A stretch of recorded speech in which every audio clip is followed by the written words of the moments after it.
Bonjour et bienvenue sur Film Résumé. Aujourd'hui, je vais vous présenter un film intitulé Brawling Cell Block 99. Spoiler à venir. Prenez soin de vous et bon visionnage. Le film commence lorsque Bradley remorque une voiture jusqu'au garage où il travaille.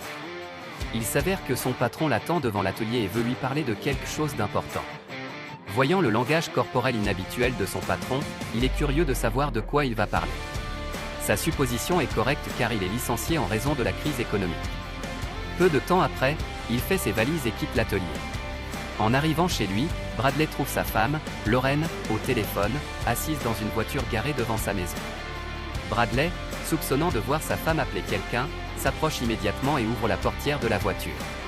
Il lui dit qu'il vient d'être licencié de son travail. Tout en parlant à sa femme, il remarque des traces de baisers rouges sur son cou.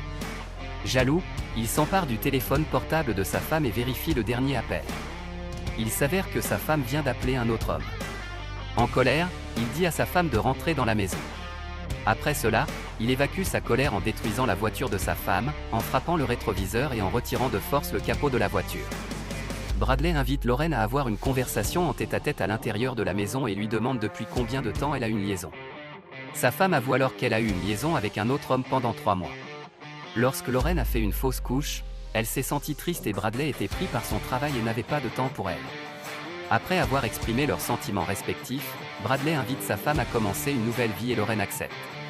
Après avoir été licencié de l'atelier de réparation, Bradley a l'intention de travailler avec un homme nommé Gilles qui est un passeur de drogue.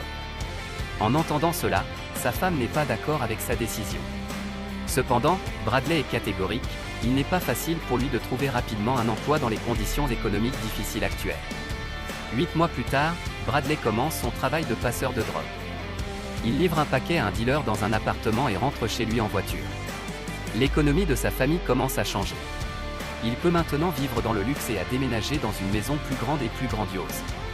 Lorraine est à nouveau enceinte. Alors qu'il est en train d'embrasser sa femme à la maison, Bradley reçoit soudain un appel téléphonique de Gilles lui demandant de venir chez lui. Il s'empresse alors de partir. Arrivé là-bas, Bradley est présenté à un nouvel ami de Gilles nommé Elizar. Elizar est un homme fringant aux cheveux noirs et possède un réseau de drogue à grande échelle au Mexique. Elizar est venu avec 2 de ses hommes, Roman et Pedro. Ces 2 hommes ont des postures très fortes et larges comme des gardes du corps. Elizar a informé que ces 2 hommes accompagneraient Bradley lorsqu'il serait en service. Cependant, l'idée d'Elizar est rejetée par Bradley parce que l'un des hommes d'Elizar, Roman, a l'air d'être sous l'emprise de la drogue. Bradley pense que si Roman l'accompagne, cela ne lui cause un problème. Eleazar défend ses hommes et dit qu'il a hormé Roman. Gilles convainc alors Bradley d'accepter cette tâche commerciale très importante et se voit promettre 3 mois de congé à la naissance du bébé. Finalement, Bradley accepte l'offre à condition qu'il dirige la mission et que les hommes d'Elizar s'y conforment. Les 2 parties acceptent. Bradley et les hommes d'Elizar effectuent immédiatement leur mission de trafic de drogue. La nuit, ils arrivent à une jetée. Les hommes de Bradley et d'Elizar vont commencer la tâche de récupérer un paquet de drogue qui a été placé au fond de la mer.